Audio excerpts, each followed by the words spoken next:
The Dark Pictures Man of Medan is an interactive drama horror game developed by Supermassive Games. They made Until Dawn. And it's published by Bandai-Namco.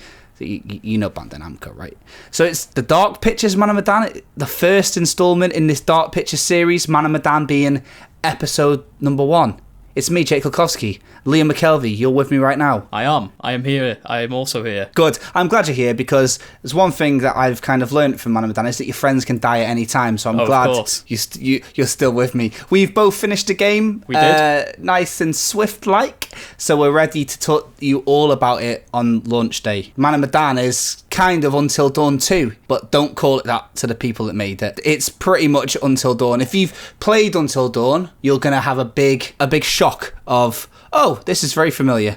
And I guess it's kind of obvious from watching YouTube stuff on it already. Maybe you've seen some trailers, or maybe you've just looked at the marketing, that they're going for this like interactive drama thing, a bit like a Telltale game on steroids. But it's got this. They've really wanted to try and take over the sofa for this one, right? So they've added like multiplayer and things like that. Liam, me and you both played it alone. We did, because I don't even think we got a copy a day or so early, which is the perks of sometimes when you get something physical, it comes a little bit early. There's no online servers online, so I've done the pasta pad mode, and the game is like proper built for multiplayer as well. That's like the default option on the main menu is like shared story. Yeah, exactly that. Like I think the top thing when you load up the game is don't play alone, and then you have to go down to play alone, which always makes me feel bad because it's the like I don't have friends button. But Mike's away on his wedding. Maybe when he comes back, one of us can sit in and do a bit of co-op with him. That'll be quite funny, that, because he's quite miserable, and this game is a horror game, so I quite like the idea of that. Now, speaking of horror, it can be done in a lot of ways, right? Yeah. Like, we're both fans of the genre, I would say. So how did you find this compared to not just other horror games, but other horror things, like TV shows or whatever? Because I'm kind of going for this movie vibe, right? Like, do you feel like it lived up to that sort of same ilk of, I don't know, stuff like Ouija or Haunting the Hill House or anything? So with this one, you can tell pretty much from the get-go they're going for that sort of like old ghost ship story, and that seems to be the whole thing with like the Dark Pictures Anthology. They seem to be doing like each episode is a different trope or cliche. But yeah, Man of Medan is about a ghost ship abandoned in the middle of the ocean that 5 friends just happen to come across, and there's lots of jump scares and a bit of creepy atmosphere. As far as horror goes, it was okay. Like, there was a bit too many jump scares for my liking, instead of like, you know, actually building up atmosphere. And it got to a point where you know a jump scare was going to happen, because it'd be like peek into a hole in the wall or whatever, and the camera would slowly zoom in, but then like a rat would jump out at you or whatever. Yeah, it's that classic like eye through the keyhole kind of thing. Yeah. So like, I mean, yeah, a lot of people say a lot of modern horror films are like that, like very predictable, and you know there's going to be a jump because it's building up, and yet so many people love it. So I guess like if you're into that sort of thing, like date night kind of horror stuff, then this is probably going to have something for you, I think. I think a date night is actually probably the best way of playing this game. Yeah. Unless your date hates horror, in which case it's going to go fucking terribly. But as somebody who's well into horror, I knew the tropes off by heart. I texted you, didn't I, about an hour in, knew what the whole story was going to be like, right? Oh yeah, you pretty much figured it out like yeah, I'm like, quick. It's just, yeah, I don't know, it's very predictable, but that's a bit of a comfort blanket when it comes to horror films. Like, a lot of people kind of want to just know what to expect. Yeah. But because of that, I managed to get all the way through the game without anybody dying, and I think a lot of that was about figuring out what happened early on, so I knew what to think. Now, you didn't have the same luck as me, but there's a reason why, isn't there? Yeah. So I lost one character. I won't say who, because of, you know, spoilers and stuff like that. I wasn't actually quite sure how I lost this character. It never really made it clear, and I have been going back and like trying to think what decision could have possibly led to this outcome. Yeah. I'm still not quite sure what caused it to happen, but yeah, it shows that the game, it's one of those games where even if you have like multiple characters die, that doesn't necessarily mean that's the end of the game or the narrative or whatever. Yeah, well, in fact, actually, I got the trophy for having having all the characters, right? So I wanted to see, like, do you get a trophy for having 4 of the 5 characters alive? 3? And there are, yeah, and there's even a trophy for completing the game where everybody dies. Oh, okay. So you can actually complete the game, in a way, with everybody dying, which I didn't know. So I mentioned there's 5 characters there. You lost 1. Should we talk a little bit about the characters, I guess? Because they're... Well, yeah, because they are the soul of the game, really. Yeah, well, they certainly should be.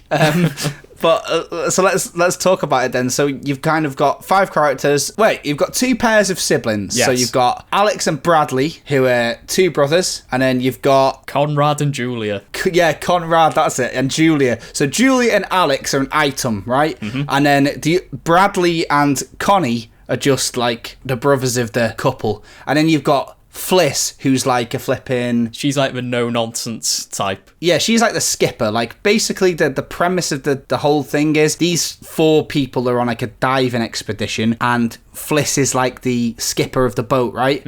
But then things go awry, and they end up on this ship. So, yeah, the characters are supposed to be... It's like a character drama, really, isn't it? So, like, how did you find the characters, the writing? How likeable were they, or what? So, I thought it was okay. It did that Until Dawn thing where each character sort of represented a horror trope or stereotype. So you had, like, Conrad, who was, like, the rich, douchey guy. You had Brad, who was like the know-it-all nerdy type, and Alex, who was like the big jock hard man. Yeah. And so, like, you know, Until Dawn did that as well, where each character was like a jock, the popular girl. So it's definitely going for that like 80s slasher movie vibe. But it did, to my surprise, it did try and develop the characters a bit more, you know, make them into not so one-dimensional tropes. The writing itself can be a bit questionable at times, with like some very strange, well, not like strange, but very out of place lines. Like, I think you mentioned it, where you walk into a room, there's corpses everywhere, and one of the characters just goes, I think something strange is going on here. Yeah, something isn't quite right. Oh, right, tell that to the 4 butchered Navy SEALs in the corner, mate. Exactly, yeah. It's very hammy and very camp. It is very hammy. When I say hammy, I mean the sort of story, but in terms of like gameplay now, I guess we have a similar opinion on how the game plays. Like, I think so. So you mentioned that you don't know how one of your characters died, but don't you have a sneaking suspicion it might have been something that happened during one of the QuickTime events? Yeah, so the gameplay is, it's basically Until Dawn in all but name, to the point where it's got the same premonitions in this one, except instead of the totems, it's like oil paintings, and then you've got like, they're called bearings, I think, in this one, which is just like the different outcomes that could possibly happen, and it'll give you like a slight hint towards where like some character relationships are going. And then, yeah, like it's got the relationship system where, depending how, you know, like liked or disliked by certain characters, they might react differently to your decisions and whatever. You've got like these flipping QuickTime events that are pretty much just a Shenmue job of square, circle and that, right? Yeah, so it's like sort of move your cursor and hit the button, press square to duck out of the way of an obstacle, or triangle to jump over an obstacle. And then instead in this one, they've got a thing where you sort of have to press the X button in time to the character's heartbeat. When there's like the killer sneaking about with a hammer or whatever, you've got to like tap X to hide, and if you mess it up, they can spot you, and then you have to go on the run, sort of thing. And that's pretty much the gist of the gameplay. Yeah, now this can be problematic with some of the issues that, you know, maybe like there's going to be a day one patch or something like that. Like, I was just finishing the game today actually, and I saw it was like a 2 gig patch, but the game ran very choppy for me. Like, you know, and I'm not one of those like 60 frames per second or die kind of guys. Like, this is like the game full on freezes. The game crashed for me 5 times to the menu screen. Oh, wow. Right, 5. I'm on a base PS4, but there's a part where there's a like the rhythm game press X to stay calm thing, and the game was like freezing and unfreezing, which has really thrown me off. Like, and like you were saying, that's how I think I might have lost the character, because when I was doing the press X to keep calm bit, I was playing on PS4 Pro, and the game like stuttered when the frame rate was trying to keep up. Because it stuttered, it threw off my rhythm, and then that meant I failed the QuickTime event. So I